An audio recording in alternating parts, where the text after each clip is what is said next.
நிச்சயமாக படாலம் அருகே உள்ள எல்லன்புரம் கிராம பகுதியில் செயல்பட்டு வரும் மத்திய அரசு நேரடி நெல் கொள்முதல் நிலையத்தில் தேக்கமடைந்துள்ள நிலையில் நெல்மணிகளை கொள்முதல் செய்ய வேண்டும் என விவசாயிகள் கோரிக்கை விடுத்துள்ளனர்.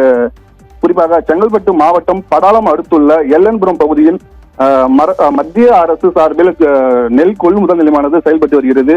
இந்த நெல் கொள்முதல் நிலையத்திற்கு சுற்று வட்டார பகுதிகளில் இருந்து ஏராளமான விவசாயிகள் தங்களது விவசாய நிலங்களில் பயிர் செய்த நெல்மணிகளை அறுவடை செய்து தற்போது 10 நாட்களுக்கும் மேலாக மத்திய அரசு நேரடி நெல் கொள்முதல் நிலையத்தில் விவசாயிகள் தற்போது நெல் மணிகளை கொட்டி வைத்துள்ளனர். தற்போது இந்த பகுதியில் பெய்து வரக்கூடிய கோடை மழையின் காரணமாக அறுவடை செய்யப்பட்டு தற்போது நேரடி நெல் கொள்முதல் நிலையத்தில் கொட்டி வைக்கப்பட்டுள்ள நெல்மணிகள் மழையில் நனைந்து தற்போது முளைக்கும் தருவாயில் உள்ளதாக விவசாயிகள் வேதனை தெரிவிக்கின்றனர். குறிப்பாக ஆண்டுதோறும் விவசாயிகள் இது போன்ற தங்கள் நிலங்களில் விளைவிக்கும் நெல்மணிகளை அருகில் உள்ள நெல் கொள்முதல் நிலையங்களில் வைக்கும் அப்பொழுதெல்லாம் பெய்யும் மழையின் காரணமாக நெல்மணிகள் நனைந்து வீணாகும் நிலை ஏற்பட்டுள்ளதாக விவசாயிகள் வேதனை தெரிவிக்கின்றனர். குறிப்பாக அதிகாரிகளின் அலட்சியத்தின் காரணமாகவே இது போன்ற நிலை ஏற்படுவதாகவும் ஆண்டுதோறும் இது போன்ற நிலை ஏற்படுவதால் மக்கள் அவதிப்படுவதாகவும் விவசாயிகள் வேதனை தெரிவிக்கின்றனர்.